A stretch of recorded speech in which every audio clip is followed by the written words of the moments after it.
chứ.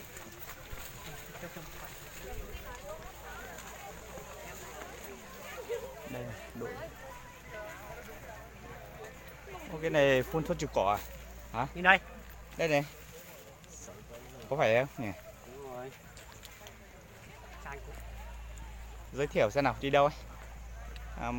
Cán bộ đang đi đâu? Bạn, hôm nay mình đang có mặt tại núi Trầm.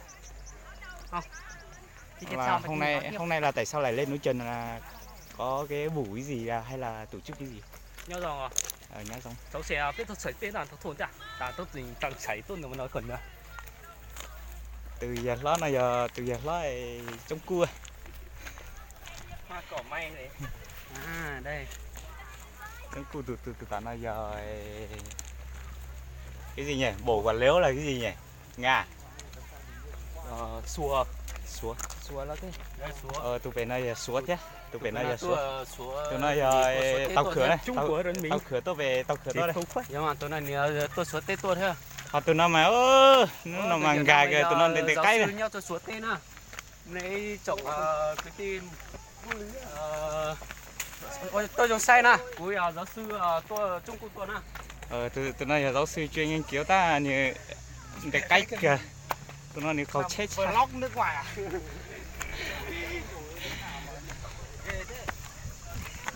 Đây.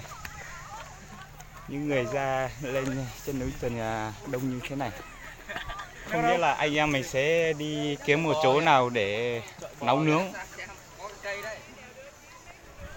Đây, có cả bò này, bò lai. Bò lai trâu ấy.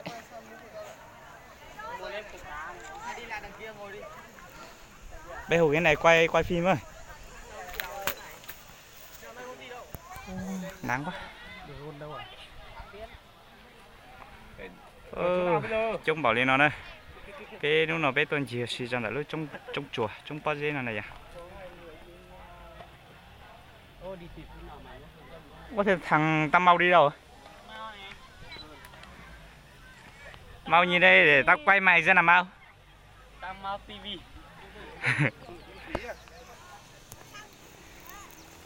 Chỉ có đi sang bên kia nữa hoặc là đi rẽ bên này thôi. Muốn là sang bên kia thôi.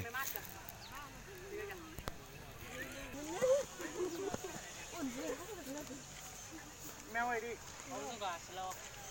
Hôm nay giờ ít khó chen gì xí này. Cho ấy tôi gì xí tôi chỉ ngay nó ôi dạ nó chống bỏ lên nó. Cho nó này, cho nó tôi chỉ ngay nó tôi gì xí này. Tụi nó giờ cái tụ họ nát lái rồi.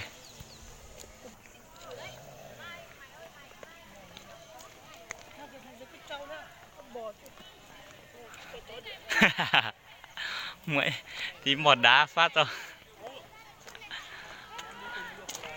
Bò đã hiền nhỉ.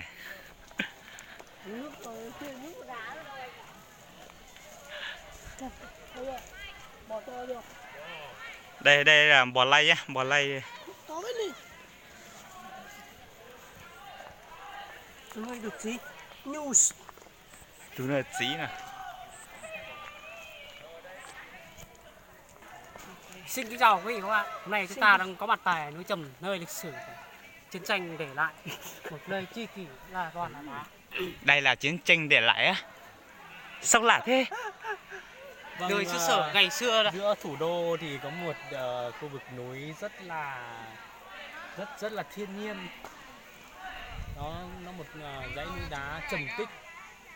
Hôm nay chúng ta có mặt trong ngày hôm nay Thực ra là tôi có thể thấy một cái vỏ ốc ở đây thì có nghĩa là ngày xưa là nước biển dâng đến tận đây. Ta đi tiếp.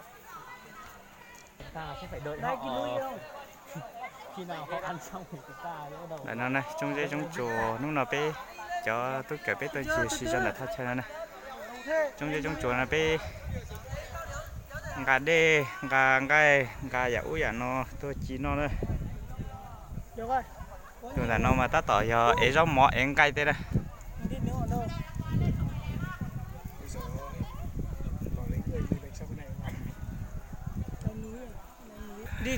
Đây em mang cả dầu mỡ để đi nấu nướng thì phải cho dầu vào mới không cháy.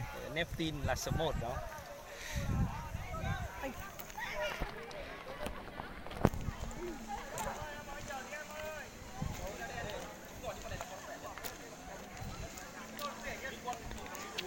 cho nó đây tôi chúng tao của chế chỉ ngay nó cho nó này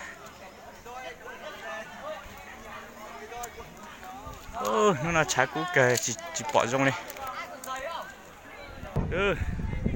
để nó biết tôi sợ trong này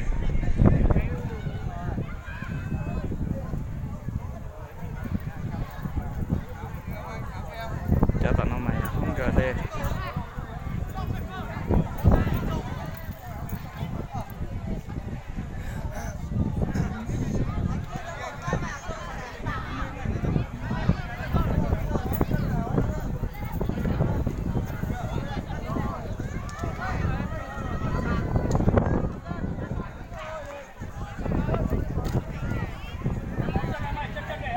Tuấn xong chưa Tuấn ơi?